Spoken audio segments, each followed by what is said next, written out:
My dad and I picked up a bunch of insulation, rented a U-Haul truck to go pick it up. We got it for wholesale. There's the U-Haul truck. Got it for a wholesale price, about half price from what Home Depot's charging.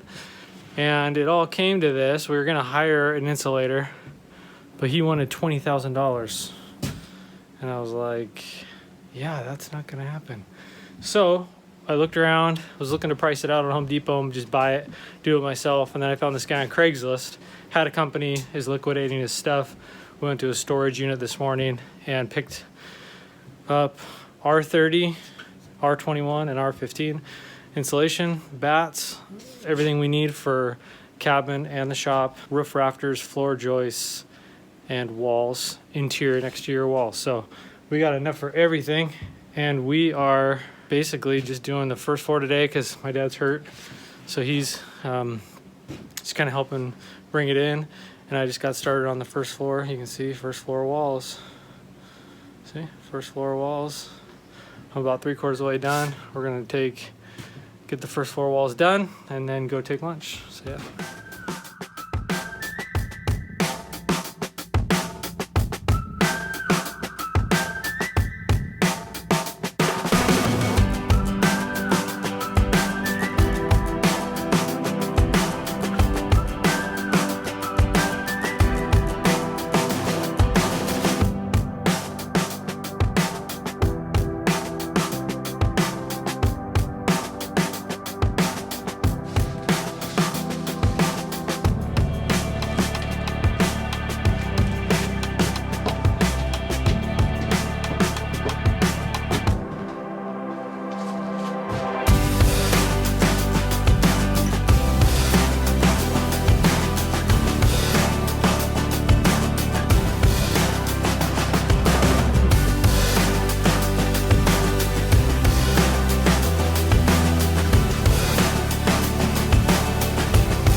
Okay, so that's gonna wrap it up for today.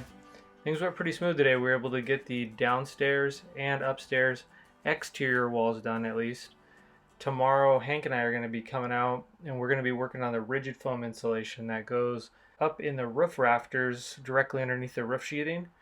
And that's gonna be a little bit more labor intensive, so stay tuned for that.